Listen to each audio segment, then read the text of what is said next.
अस्सलाम वालेकुम, welcome to देसी फ्रेंच किचन। उम्मीद है आप सब खैरियत से होंगे। आज हम बनाएंगे श्रिम्प पकोड़े।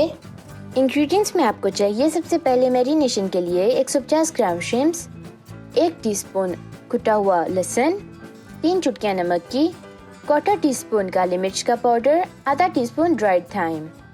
बैटर के लिए आपको चाहिए 4 टेबलस्पून बेसन, 3 टेबलस्पून कॉर्नफ्लोर, 1/4 टीस्पून लाल मिर्च का पाउडर, ये हस्बे जायका है, 1/4 टीस्पून नमक, ये भी हस्बे जायका है, 1/4 टीस्पून कुटी हुई लाल मिर्च, ये भी हस्बे जायका है, 2 चुटकियाँ बेकिंग सोडे की और आधा टीस्पून ड्राइड थाइम।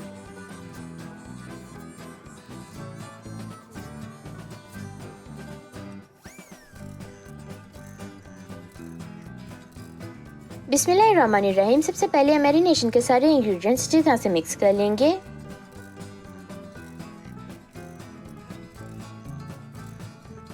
इसको हम 30 मिनट के लिए मैरिनेट होने देंगे। अब हम बैटर के सारे इंग्रेडिएंट्स मिक्स कर लेंगे।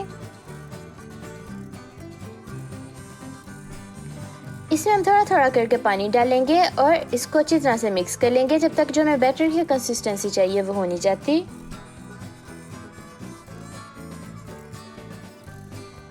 अब हम इसमें मैरिनेटेड श्रिम्प्स डाल के मिक्स कर लेंगे।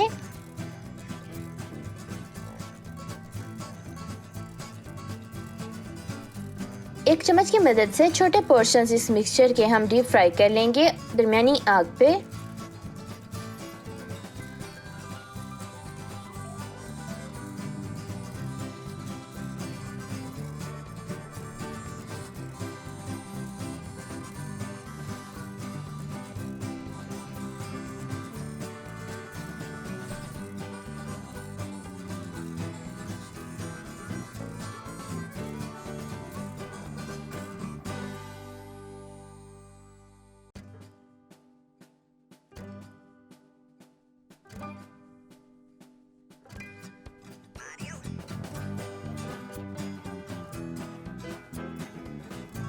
श्रिम्प पकोड़े हमारे रेडी हो गए हैं। आप इनको ज़रूर ट्राई कीजिएगा और फिर बताइएगा कि आपके कैसे बने।